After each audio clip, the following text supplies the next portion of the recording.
expenditures. So that's more like a pharmaceutical. So in doing so, we know that we're going to need to build a pipeline so that we have a constant pull through of innovative technologies. But it's not something that you start today and know that you're going to have that backfill. It's something that, you know, is many decades, I think, to get up and ready for that. So Greg, do you have that same tension at Cree? No. So our corporate profitability is directly driven by constant focus on innovation. Our R&D team, this maybe goes a little bit to Jack Welch's comment, we show up every morning trying to obsolete what we did yesterday. And that shows up actually in our product life cycles. I don't know if any of you are familiar with the lighting industry, but the technology in the lighting industry hasn't changed a whole lot since World War II, realistically. You know, fluorescent tubes were commercialized right after World War II and hadn't a whole lot changed since then. So product life cycles are thought of in decades. In our company, product life cycles tend to be thought of in months. We typically obsolete product that we've developed within the same fiscal year. So it's that continued focus on better, better, better is what actually drives our profitability, because that's why our customers come to us. So it's totally aligned.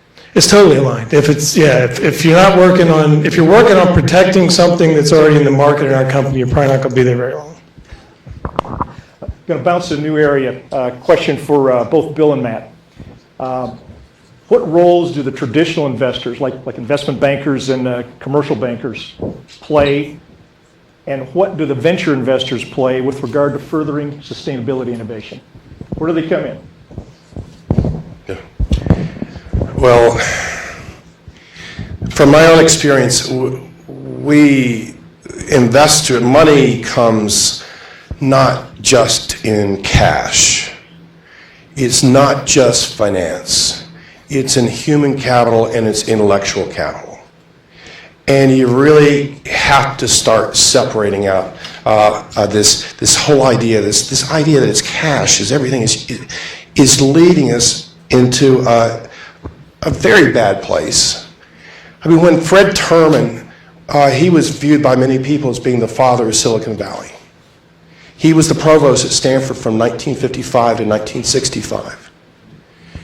When he came back from during World War II, he ran the radio research lab at Harvard. When he started the radio research lab at Harvard, there were 6 people there. When he ended it in 1946, there were 800 people. He had a budget bigger than his old university, Stanford.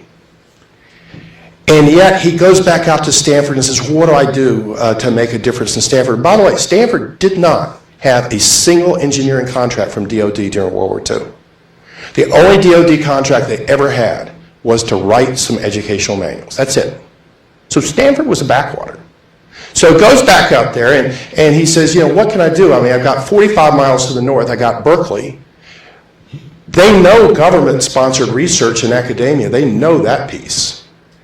But what they don't know is the partnership with industry. And what Terman did, he created government, academia, and industry, and knew that 3 types of capital, human, intellectual, and financial, had to flow around. We are, at 8 Rivers Capital, we are totally agnostic on what capital flows. It's not venture capital, it is not Wall Street, it's none of that. In fact, we focus very highly on a corporate partnership in the same way that Silicon Valley was first born. And so for us, it is the capital that is the richest for us. Take the Net Power example. We've got 10 people who actually work for Net Power inside of Net Power. Yet there are 50 people inside of Toshiba who know Net Power and are focused on Net Power. Think of my operating leverage. I don't have to pay 50 people. And yet I have 50 established people in an organization globally who are focused on my technology. At Exelon, I've got people in the Chicago office, I've got people in the Philadelphia office, I've got people all around Exelon who know about our technology. There are 25 people who are focused on Net Power. I don't have to pay their salary. I've got 20 people inside of Shaw, which is now CP&I, focus on net power. I don't have to pay their salary. We basically got $100 million into a company where over half of it was non-dilutive, because we properly aligned ourselves with the Exelons of the world and the Shaws of the world and the Toshibas of the world. So capital is, the dollar sign is the least important to me. Bill, this is really fast. I want to follow up with you before I go to Matt. Another question. What portion of the venture community do you think takes this holistic approach that you've just described versus the financial-only investing approach? I think that died with the venture community with the dot-com era. Before dot-com, if you looked at corporate venture capital, they would make $30 to $40 million investments in a chip factory or in some sort of industry. Dot-com comes along and it killed venture capital. I really believe it. The reason, I'll fast forward to one thing. The Kaufman Foundation, which is the biggest supporter of innovation, entrepreneurship, and venture capital, got billions of dollars. They came out with a report about 9 months ago that said venture capital is dead. They said, we have invested in 100 venture capital firms over the last decade, and there are only 5 of them that managed to outperform the S&P. Only 5. Now, why is that? Because these firms realized that they couldn't do 30s and 40 investments, they could do $5 million investments in dot-com companies.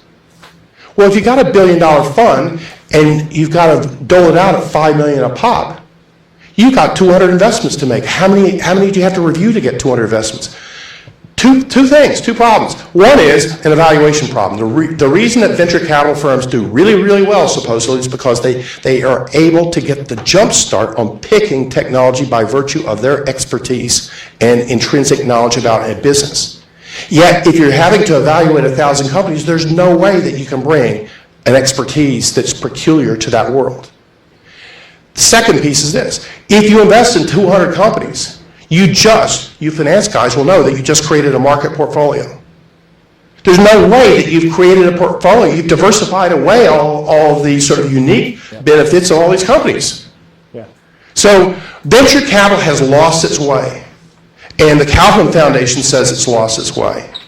And we view venture capital as being great maybe for the internet business, but what that means though for anything that requires 10 million, you look at the valleys of death. The valley of death for an internet business used to be 5 million. Now it's only about 1 million or less, because hey, you got cloud computing, you got all this other stuff going on out there for you. So these guys that were focusing on IT, it's all going to the angel world. So now you take medical devices. Medical devices, the valley of death is somewhere around 10 to 30 million, and maybe 5 years long given the FDA approval process. Then you get to pharma, and you're getting the valley of death somewhere in the 70 million to 100 million range, and valley of death about 7 years wide. Now all of a sudden, in 7 years, you're beyond VC, because VC has to have an exit within 7 years. Bottom line, I think the VC model is broken. I see VCs on a generally run. Well, let's bounce over to the big company side. Are investment bankers and commercial lenders influencing innovation and sustainability? Yeah, absolutely. So real quick on Sensus, we're owned by 2 private equity companies, one of which I doubt you've heard of, the Jordan Company. One I'm sure you've heard of, Goldman Sachs. So in and of itself, that presents a challenge because they have different time horizons on their own exit strategy. So I would agree that VC funding, and especially the dot-com era, has skewed the purview of the time horizon by which they want to do an exit, unrealistically so. And that has spilled over into private equity as well. Also, just in the case of our owners, they bought us out of a British conglomerate called Sensus in 2003. Well, so they had an exit strategy in the 5 to 7 year time horizon, even though private equity theoretically should be longer. It wasn't. They had no idea that the financial markets were going to have the issues that they had in 2008, 2009, 2010. because they were planning on doing an IPO with us. Well, the IPO market has dried up also, and it's very difficult to drag an IPO across the finish line as part of an exit.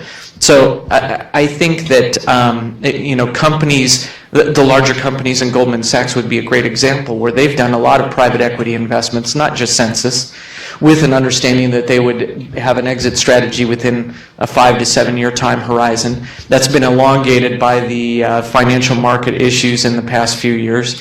And so there's kind of a rethinking on what that is. And I'll just make one other comment.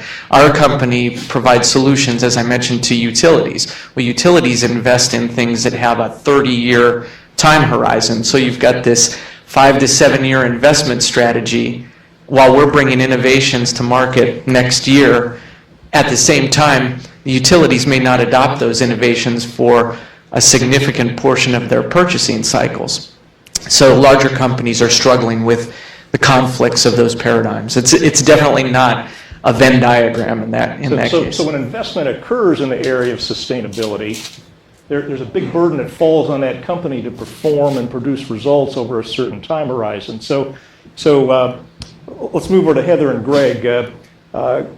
Greg, what kind of innovation model do you have that accommodates these cycles? And Heather, I'll move on to you with the same question after Greg answers. Well, we're in a bit of a different situation. We're a public company. We don't have any debt. We have somewhere around $750 million in the bank. So we're completely self-funded. We never did take any venture money along the way. So we have a self-funded investment strategy. And our cycles are perhaps even more harsh than just described, right? Because we're viewed every quarter, as you talked about earlier.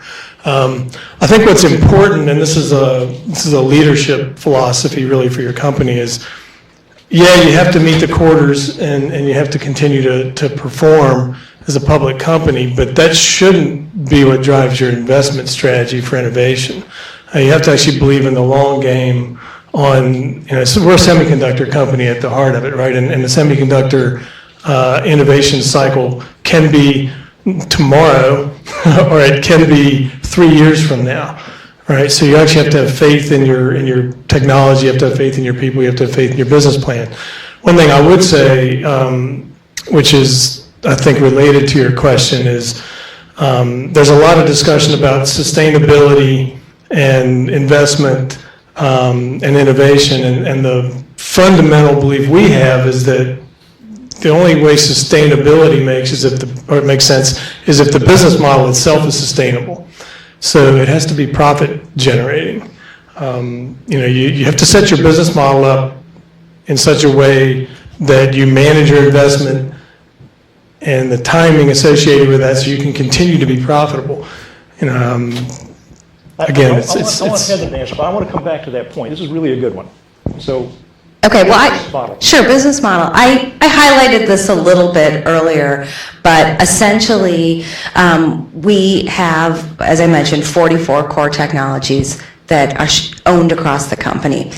And so I would say, in a sense, our business model has two sides. The first is to create opportunities for collaboration and to encourage our R&D and other folks to be working together. So that may be applying a technology to a new market. So maybe taking a ceramics technology that started out as a roofing granule and looking to see, can it be applied to dental products? Can it be applied to how we transmit energy through cables? So often it's just re-looking at the market.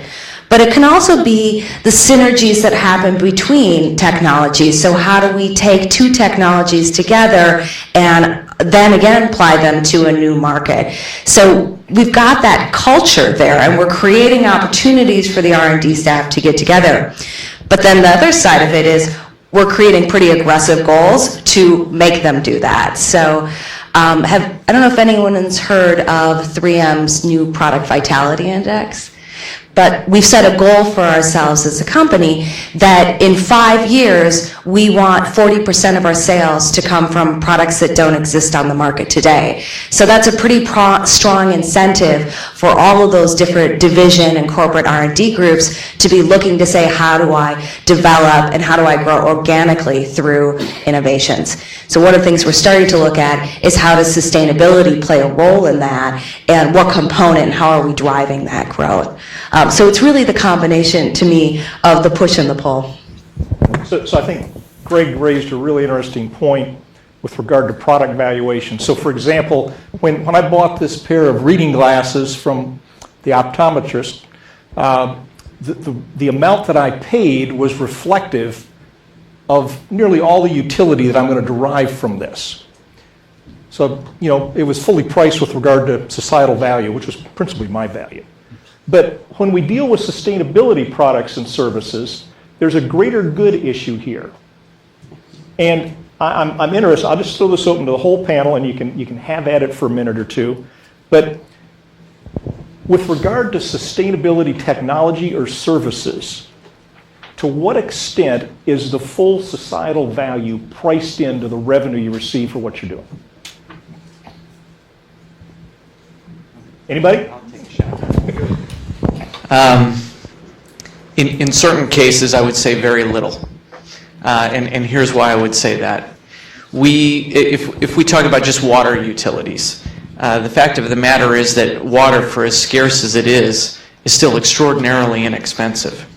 And it's absolutely got to change, because of water scarcity. Actually, in the last session when we heard about the things going on in California, there's a lot more demand for water than there is availability of water. So to be able to price value-based products and services associated with water when the core commodity itself is extraordinarily inexpensive, that's a problem.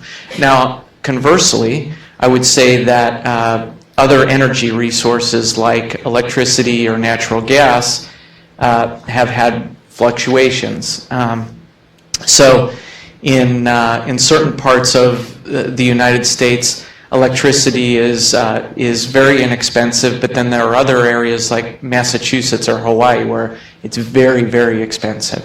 And that's where you can actually have a discussion with the utility and ultimately the regulator about value basing the products and services that we're delivering to the marketplace. These are the kind of things that need to enter into the conversation, because right now regulations are such that it's kind of creating a false ceiling on being able to do value pricing for products and services for society's benefits. I see other folks nodding, grabbing for the microphone. Go for it. Well, as I mentioned at the start, we're in the position that we're trying to sell the products that we develop and manufacture to public and private organizations based on that value, right? So we're the optometrist or optician in this case, and a little bit of an ad. The widespread adoption of LED technology just in the United States could reduce the base electricity load in this country by 10%. Not 10% of lighting, 10% of the total base electricity load in this country. You talked about cheap electricity. Electricity pricing is typically backward looking. So we're recovering the cost for power plants that were built 30 years ago. It's not marginally priced, right? So, if the, and anybody who's seen the recent Duke filing for an 11% increase would understand that concept. So yeah, there is great societal and macroeconomic value in avoiding the construction of what are now very expensive power plants. If anybody's seen the cost of a new nuclear facility, it's mind-boggling, especially since the nuclear facilities that were built 20 and 30 years ago now provide the cheapest power that there is. So it's this interesting dichotomy. That being said, when we go out and try to sell LED lighting to whether it's the federal government, the GSA, or Duke University, or 3M, or somebody, if we're going to expect that they're going to consider those macroeconomic benefits when they're deciding to spend money with us, we're kidding ourselves, right? The CFO or whoever's making that buying decision is looking at a set of investments for their business. And those investments can be, I can improve my factory productivity, I can hire some more salespeople, I can invent some new product, or I can put in LED lighting, right? With the return on that investment for putting in LED lighting is not at least comparable to those other investments, you're not going to have a seat at the table. So, yeah, so we can talk about the broader economic value and all that, but when it comes down to closing the deal, the investment better pay for itself and it better be attractive. I agree with everything that was said in front of me. I definitely struggle with those kinds of issues, and I think that's the reality out there. There's kind of an interesting smaller dimension of that at least I deal with some of our R&D folks is when they're looking at creating products with an environmental advantage, I kind of put them in two buckets. The first being products that have a big impact for the customer. So they solve a customer's problem around a sustainability issue. So maybe they help reduce energy use. Maybe they help clean or filter their water. So the benefit is primarily accruing to the person who's using it. But we also have products that we're developing that may have a more sustainable raw material that's in the product. And what is always an interesting discussion is the R&D community might get really excited about, we've got this plant-based film that we want to use, so we should be able to charge a premium for that product because our customers should realize that society is reaping this value. And that's something that's a constant struggle because in reality, that benefit is so wide and thin spread that the customer, there's just not an appetite there. Bill, I think Net Power may be the poster child for this. You want to comment? Sure. When my partner and I put together Net Power and other companies at 8 Rivers about 4 years ago, we start with a problem focus. And the problem that we were focused on was energy and the environment. We had to do something to fix the energy situation and the environment. And it sounds like a big problem. And as we sat around and put our heads together and put the team heads together, we realized pretty quickly that no one was going to pay for value to the economy and to the environment. I mean, it's a great lofty idea, and Coase theorem, exists about externalities and all this. And we try cap and trade, and no one says, "Well, I'm not going to pay for it." And so it's not in my backyard, and it's not with my money, right? And so we realized that whatever we did had to be cheaper than whatever was existing. Had to be directly cheaper, not just better, because people were not generally willing to pay for value. They were willing to pay for just cheapness. And we did come up with a technology. Our technology will burn natural gas. It will burn at 60% efficiency, which is the same efficiency as the best existing natural gas process out there now. It will capture 100% of the CO2, which existing processes don't. And it will do this all with a cost of electricity that is below our current cost of electricity for natural gas. It's the light beer of energy. Now, it was a technology innovation that allowed us to do this. I mean, people, if you look back to the plague, the value to society getting rid of the plague was huge. The cost ended up being very small. The cost was understanding the rat-flea connection. That was it. It was simple. And the interesting thing is when people see our technology, we were just down yesterday at EPRI, the Electric Power Research Institute meeting yesterday. And the utilities are just saying, give us your technology now. I mean, we want this now. The amount of the UK government's funding our technology, Toshiba says, and the reason we went to Toshiba is, and these other companies, the other way that we created sustainability of our technology, we realized if we did not create enough revenue potential, there's no way we could get the attention of large corporations. We would be stuck with the VCs. And we knew that the VCs' attention span was too short for us. So that brings our third rule, it's the 3 comma rule. At 8 Rivers, you have to have, whatever we develop has to produce 3 commas of revenue within 5 years. And by having over $1 billion worth of revenue potential in 5 years, we're able to get into any C-suite in this country.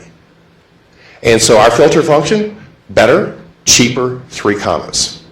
Again, this is acknowledging VCs are broken. But what we end up doing here is, the point is that it can happen. We're also working on another technology where we think we can cut the price of aluminum production by 30 to 40%.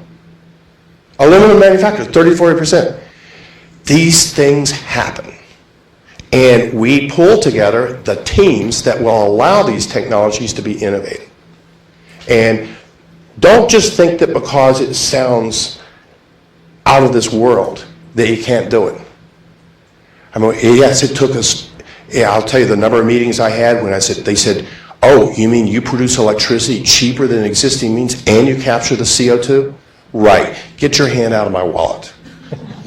Take your snake oil and peddle it somewhere else. And that's again the other reason why we had to get a large corporation involved. I mean, Toshiba came down and sat in our conference room on June 11, 2011, and there was one guy.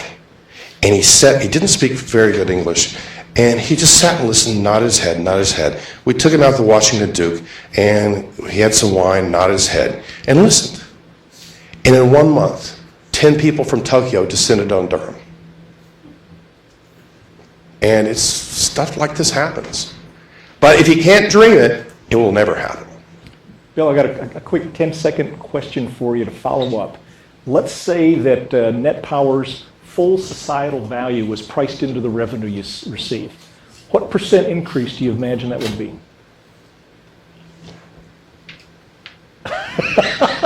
I'm sorry. Time's up. No, say this. I'm not sure what your question is. Let's say that the full societal value was priced into the revenue stream that you finally received.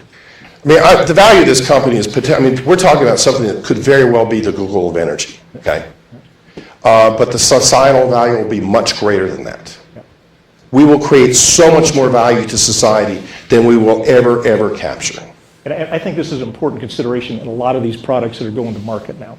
So we're going to transition to some audience Q&A in just a minute, but I want to do one thing that's different from talking about sustainability or innovation. I'd like each one of our panel members to take just a minute or two and kind of talk you through how they got from the seat where you students particularly are sitting in a classroom to where they are now in a position of responsibility with a important business. So you want to walk us down memory lane a minute? Pure dumb luck. Well, I have the perfect background for being a marketing professional. I have a couple engineering degrees. So it just tells you it wasn't planning. I thought about this, so we kind of got tipped off. We knew we were going to get to talk about this beforehand. But going back and reviewing where I came from, I started AT&T Bell Labs out of graduate school from Berkeley, by the way, Bill, which that government institution we were talking about earlier. And then I spent over 20 years in the telecom industry. And the way I got to where I am today is by being willing to take on the challenges that I didn't understand.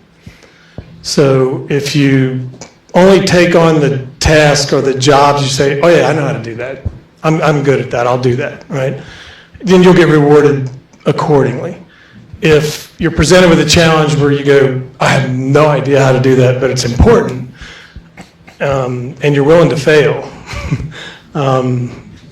because you're going to fail, then that's how you create a bigger job, I would argue.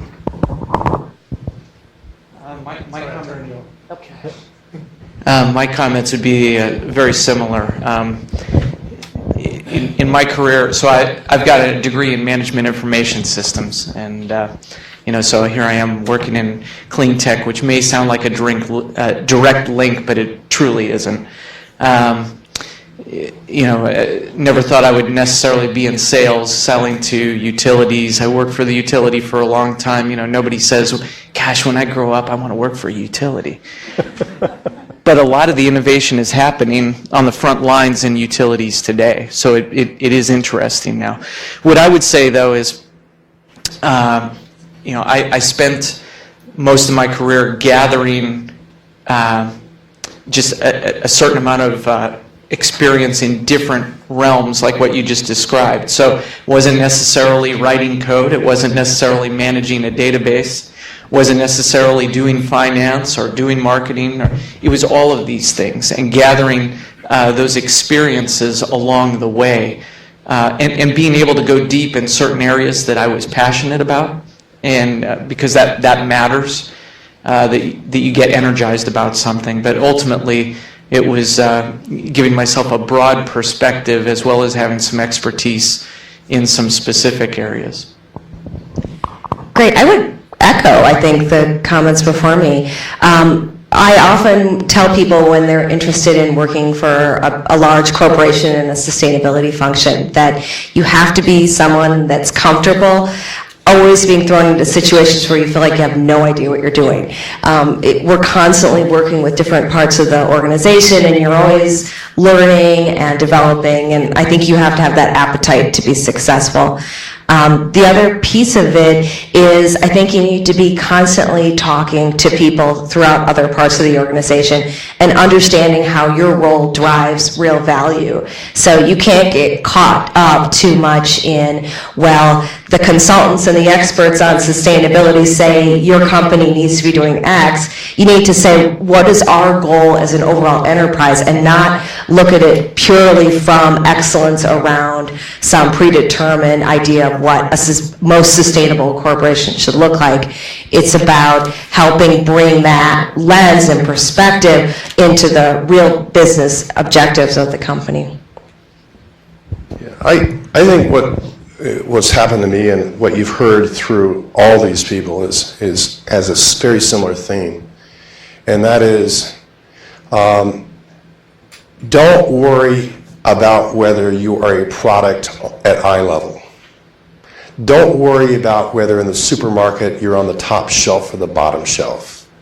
I know that as you go into school, you're taught to that you have to do sports, and you have to do charitable activities, and that you have to do well in school, and you have to do all these things, and you've got to somehow tick these boxes. And you guys are all taught about product placement as human beings, that you're there to make sure that you're at eye level. Instead, I would urge you to be the best product that you can be. Don't think about where you're going to place yourself. Don't think about, are you on the top shelf, the middle shelf, the bottom shelf. I mean, everyone here came, they ended up being the best that they could be, and they got places that they never ever thought that they would get to. And the reason they got to those places is because they were the best that they could be. And that someone picked them off the shelf because they were the best product out there. And so, listen, I went to MIT undergraduate thinking I wanted to do math and science. And then I thought, oh, there's more I want to do. Let me go to law. And then I did that for 9 years. And somebody comes, actually Blankfein. Blankfein was my tax associate on my deals. And he calls me up from Goldman and says, Bill, I need you to work on this right now. And so I go to Goldman. And then you just sort of, your career sort of unfolds in very uncertain patterns. But it will always unfold well if you're doing the best that you can do. And if you're playing at the top of your game, play your game, not someone else's game. And that, I think, is really important. I really appreciate your last answers. And now come the really tough questions. So you've been sitting out there listening to my moderation of the panel, and I'm sure you're thinking, oh, I could ask a better question than that. So here's your chance. We have one microphone, and what I'd like you to do is I'd like you to, if you have a question, kind of come in close proximity to the mic. Janet's going to be our mic handler here. So who wants to start off? Oh, let's start right here. And if you could kind of just hop over to the center, Janet's going to give you a mic, and then How about the next question up? If you can move over a little bit, because this session's being recorded. First off, my name is Christian Jones. I'm a student at Elon University. My question is, like you mentioned before about the greater good, and you said how tough it is to get basically a seat at the table as far as, why you should invest in certain things as far as being sustainable, it's like LED lighting, whatever like that. How do you overcome that obstacle as far as getting that seat at the table, getting people involved or interested in that product or solution? That sounds like a question you need to start answering. Mr. Seat at the table. Yeah, right. So there are multiple dimensions to that. One of them is you have to continue to innovate. And, for those of you that know anything about LED lighting, when LED lighting first became capable of replacing this lighting over your head, which was just a couple of years ago, by the way, it was really expensive. It was 3 to 5 times as expensive. So now you have a very difficult story to tell, right? You start looking at life cycle cost and secondary and tertiary attracted cost, and you get really creative in your business case and your presentation. And while that works in some percentage of the cases, it's not going to work in the mass market. So you keep focused on taking that price down, which is the focus on innovation. For some products we offer today, they cost no more than a traditional fluorescent technology. In other cases, they are more, but we're now on factors of less than 2. So you can't change the dynamics. You have to change the numbers that go into it. But I would like to make one comment that's very related to that. And this is something that is often lost in some discussions about sustainability versus economic value or profitability. If you look at the core elements of sustainability, let's look at energy efficiency, right? Well, what's the most important word in that? Efficiency, right? You look at waste reduction. You look at renewable energy or recycling. What you're fundamentally doing is recapturing value, or you're making something more efficient. At the end of the day, if I'm making my business more efficient than you are, my costs are going to be lower than yours are, right? It may take a little while to play out. But you shouldn't lose sight of the fact that most of the core elements associated with sustainability are actually economic benefits in and of themselves. You've got some tough customers to get a seat at the table. You want to comment on that also? So I would say very similar. Yeah, that's it. Thanks very much.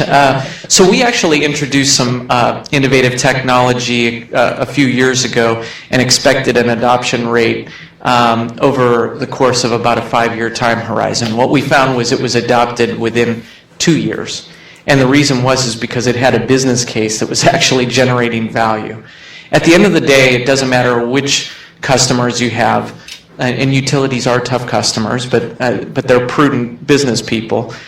If you can demonstrate the value to them and the ability to be efficient and efficient, especially with the most scarce of all resources, which is the almighty dollar, you'll get a seat at the table and you'll get their attention. But it's got to be more than marketecture. It's got to be actual proof. Should we take another question? Yeah, good morning. My name is Keith Parsons, and I'm with the Brazilian American Sustainability and Innovation Consortium. I heard a couple of interesting things this morning, two that really stand out. One is a lot of talk about cross-sector partnership or collaboration between, say, government, for-profit, nonprofit, and academia sectors. The other point that I'm quite interested in is something that Greg mentioned, and that is doing some business in Brazil.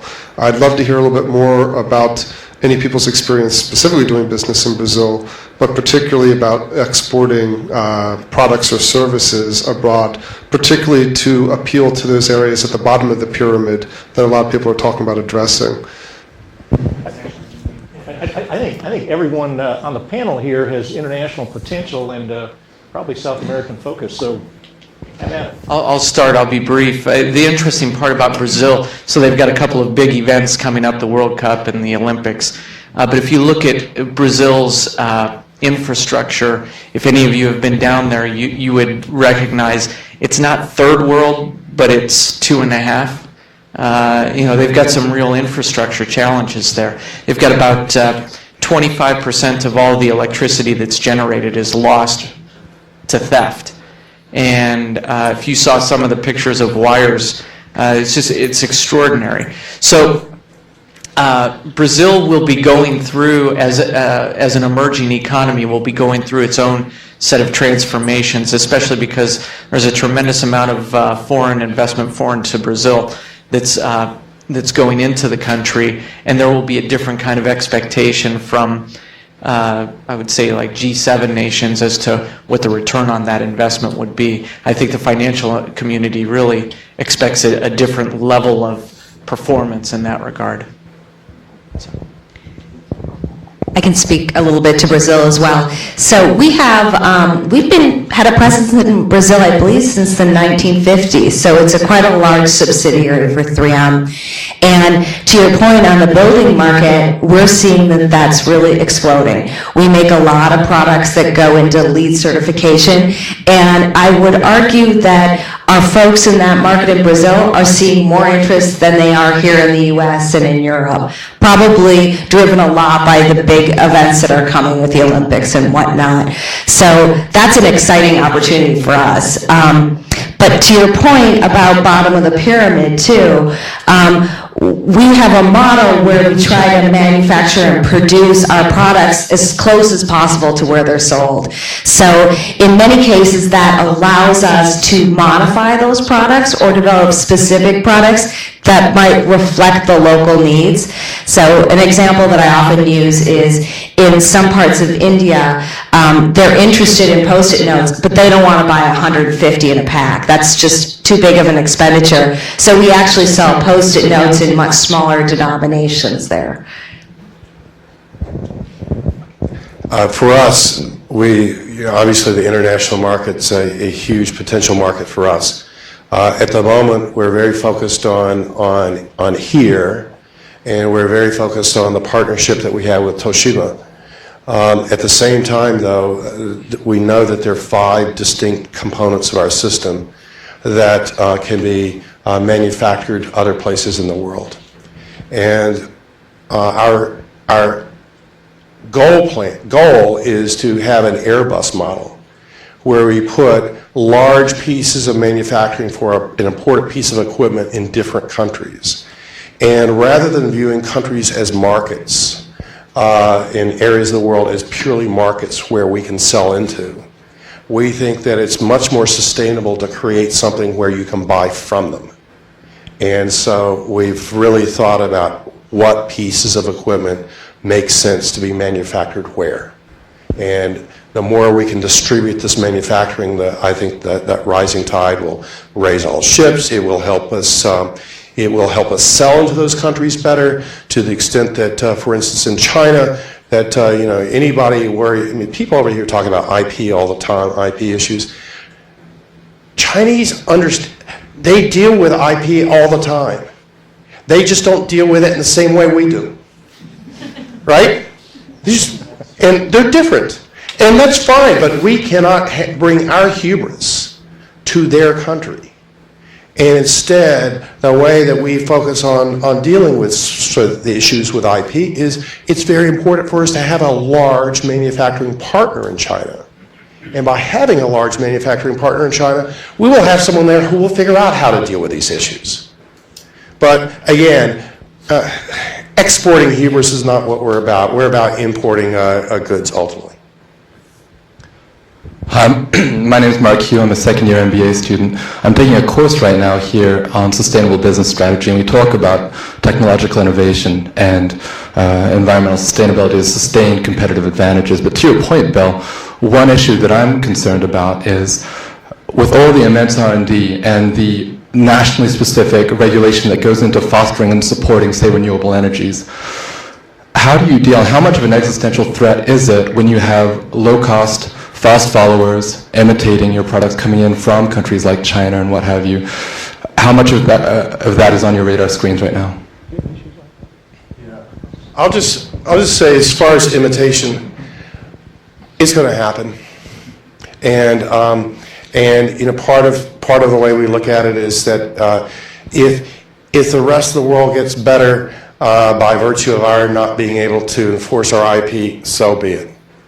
You know, I mean, at some point you have to be a little philosophical about it. You know, sort of fight the battles you can fight and not fight the other battles. So, quite frankly, we believe that food and energy are the two ways that people around the world are oppressed, and that energy is incredibly important in the food chain, and as a mechanism of freeing up parts of the world that need to be freed up, we would be very pleased to get our technology away into areas that would benefit from it, as long as there's someone there to make sure that this technology is being used for the good, not for some warlord of some local country to further oppress people. So that's our... I'd just like to add a little bit to that. So we do business globally. We have about over 2,000 people in southern China. We actually have a facility there, not for cheap labor. It's actually because that's our largest market for LED component products in the world. So we deal with IP on a daily basis, and it's not just China or it's not just anybody else. We have to protect our IP from other companies in the U.S. just as diligently as we do. So it's a pervasive problem. It's not a national problem. I want to address the question about fast followers. So our philosophy on that is, if you're a fast follower, you're always behind. So as long as we keep moving, you're always behind, right? You can't invent something and then you can't expect to keep a sustainable lead if you stop. Heather, you aren't going to, or Scarlett, you're going to ask too tough a question, are you? No, it's totally fine. Don't worry. Okay. Thank you all for being here. My name's Scarlett. I'm a second year here at Fuqua. And one of the themes that I've heard all of you, sort of mention in your responses is communication. You're constantly communicating new ideas to internal and external stakeholders. And I just wanted to hear about your biggest lessons learned in communicating these types of ideas.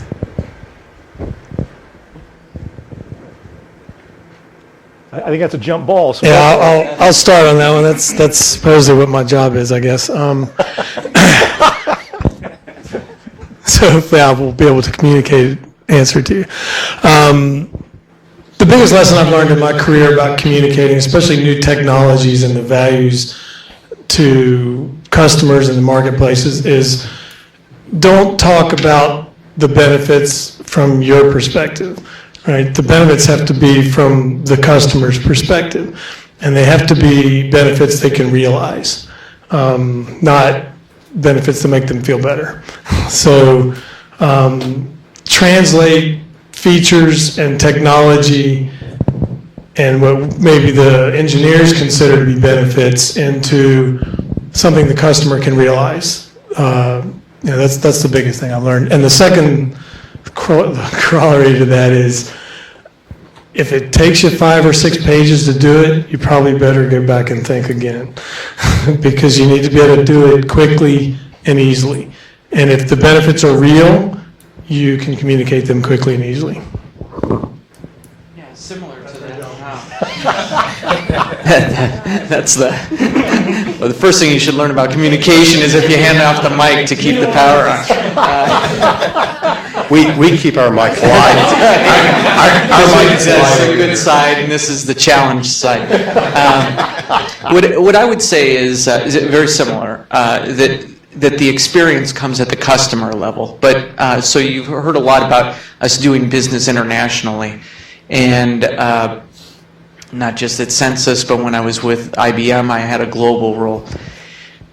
When you enter a market, just use Brazil as an example since that was recent, we can reference U.S. experience, but then you have to make it localized for that particular environment. So it's great to be able to say, hey, look at all the things we've done in the U.S. and Canada and Europe, but here's how it's applicable to the Brazilian market, and then take it a step further and say, and by the way, here's how it addresses your business challenges, Mr. Customer. I think to paint a broad brush and say, well, utilities face a challenge of efficient use of CapEx. That's true. But then what are the very specific challenges within a market, and then below that within a customer base? I would just throw out kind of in a different direction. Never underestimate the power of a really good story to capture people's attention and really help to tell what you've got, tell your value proposition without getting really bogged down in the fabs, the features, attributes, benefits, which coming from a company like 3M, sometimes we get over there and we like to stay over there, but don't underestimate the story. Yeah, I like the story thing too. I would urge everyone to go and look at Hourglass on YouTube on storytelling. So now's the time for all of you folks who have really good questions, but you didn't want to stand on the stairs. Questions? Hi, my name is Britta, and I'm at the Nicholas School of the Environment. My question is, I've always thought of sustainability departments in companies trying to make all of the company's existing products and processes more sustainable, and it sounds like all of you are doing a little bit of tying sustainability into new innovations, and I'm curious how the dynamics of that work. I think we're in a world where if you can get psychic marketing wrapped around you as a company, that's really important. There are enough companies out there that are evil. But if people want to pull for you, and if people are willing to think that you're dealing with the world in a way that embraces sustainability in a global fashion, that helps open up so many doors. And we started with net power. We've got this aluminum thing. We've got a whole parking technology. We've got a pricing technology. We've got a medical device technology. Each one of these things are all about creating something better and making people smile. It's branding. I guess I would say an effective sustainability department, to my mind, finds a way to align with the direction that the business is going. And so from 3M's standpoint, we're driving growth through new products. So of course, sustainability needs to be an active part of that. That's the focus of the company. Doesn't mean that we're not helping on reformulating and looking at operations, but we really want to be aligned with where the company's going. I think that also just the whole lexicon has changed now, where sustainability would have been kind of chuckled at, quite frankly, a dozen or so years ago. It just didn't, leap to the front of somebody's mind. Now it's actually a core part of most respectable companies' DNA, and that includes companies who have had to make that transformation, through hard knocks, quite frankly. Question up top, Dan. Hello. I wanted to ask, I think we're in a phase where, the sort of political polarization of climate change is still very much there, and yet there are very real impacts that, that the world is facing around, the impact of storms, droughts, a variety of things. I'm less interested in sort of the philosophical debate about climate change and if it's real or not, and more on whether some of the implications of those changes play out in your business. Is it part of the way that you think about the strategy of the company, either where the risks are to your operations or where there may be opportunities for products or solutions or strategies that would be resilient in a world where there is more of this kind of volatility? Absolutely. I think if you're not doing that, then you're probably not a very sustainable business going forward. We look at climate change from two perspectives. One, from a risk management standpoint, how is this going to change our operations, distribution, extreme weather events? So it's integrated into that planning, but it's also a huge opportunity for the company because we see climate change is a megatrend that is pulling into a variety of markets. So are we developing solutions to help our customers around reducing energy use, as well as how is the world going to change? Because we're going to have some adaptation strategies unless, Bill gets going and solves the problem. So, how does that drive market opportunities for our different businesses? I think Greg's going for the mic here. Yeah, so we have a slightly different take on, and again, not having a philosophical conversation about climate change and its implications. We sort of a three-part message, which is LED lighting saves money, saves energy, and helps to protect the environment. And we see helping reduce the impacts of climate change as an outcome of what we do, not necessarily as the objective. If you understand what I'm talking about. So by reducing the world's energy usage, we reduce the need to generate more energy, which means burning more fossil fuels, et cetera, which will help to mitigate the issue. But we don't market LED lighting as a way to mitigate climate change.